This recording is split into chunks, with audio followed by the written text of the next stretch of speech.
Hello everyone, and welcome to another episode of Erin's Book Club. And apparently Ishi's presenting Erin's Book Club. I have another book review to do today, and this is a simple, easy, young type reader's book that I felt that it would feel better for me to read because my last book was pretty dark, pretty heavy, and I just needed something a little simple to cleanse my palate a little bit. So the book review that I want to do today is Shining's Orphan by the Thoroughbred series. It's the number 12th book, or that's book number 12, I guess. But before I get into this actual review, I picked up this copy of Shining's Orphan at Whispering Heart's Horse Rescue. Now, they have a tack store there that in between shutdowns was open. So a friend of mine and myself went to this tack store, and they had a lot of used books. And I've always liked to buy used books because a lot of times I can't afford the brand new ones. But another reason that I like to buy new books or used books, forgive me, it's been a very long day and I'm very tired, is you find neat stuff in them. So this is an example of that. So it looks like a typical book. It's used, it's a little beat up. The covers that I like, which is the painted kind. But inside, when I went to start reading, this fell out. And then the book itself was signed by, I'm probably spelling the name or saying the name wrong, but I think it's Soban Stewart right there. So I know that this was somebody's book. And this Soban person was given a card along with this book. It's a homemade card. Again, pretty cool. That actually says who it's made by, which would have been one of her friends. Or his friends, I don't know. But it says, "Don't worry, you will be up and skating soon enough. Get well soon. Here's something to keep you motivated from Kathy." So it's really cool because it adds character to a book that would have been just another quick read. Which is another reason why I enjoy buying used books, because you never know what you can find in them. And that card will stay with that book in my bookshelf because it adds a bit of character. So I'm going to read the back of this just so you know what we're getting into, and then I have a few things that I want to say about the book. All right. Can Cindy stay at Whitebrook Farm forever? One night, when Samantha McLean goes to the barn to check her horse Shining, she gets a big surprise. There's a girl sleeping on the hay between two orphan foals. Cindy Blake has run away from her foster home and has found her way to Whitebrook Farm. She loves horses, and there isn't any place she'd rather live. Cindy begs Samantha to let her stay.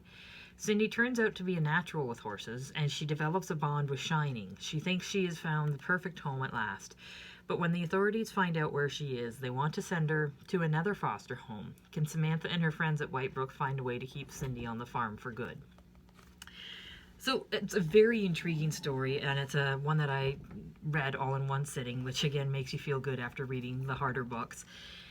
What I have to say is, well, why don't I do the negative stuff first so that I can finish on a positive note? So the entire book is the struggle of trying to find a way for Cindy to stay. The entire book.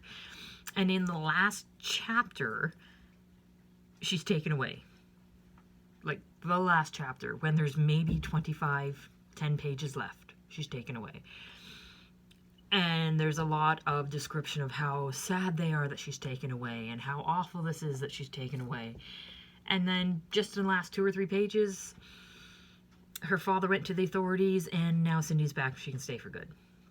So that main plot point, or that main theory of the story, the main argument of the story, was anticlimactic and finished way too quickly. Like, that one was a bit of a struggle. But what I have to say that I really enjoyed about this book is halfway through this book, one of the main characters, Samantha, and again, we're not going to be spoiler free in case you haven't guessed, Samantha has a fight with her boyfriend.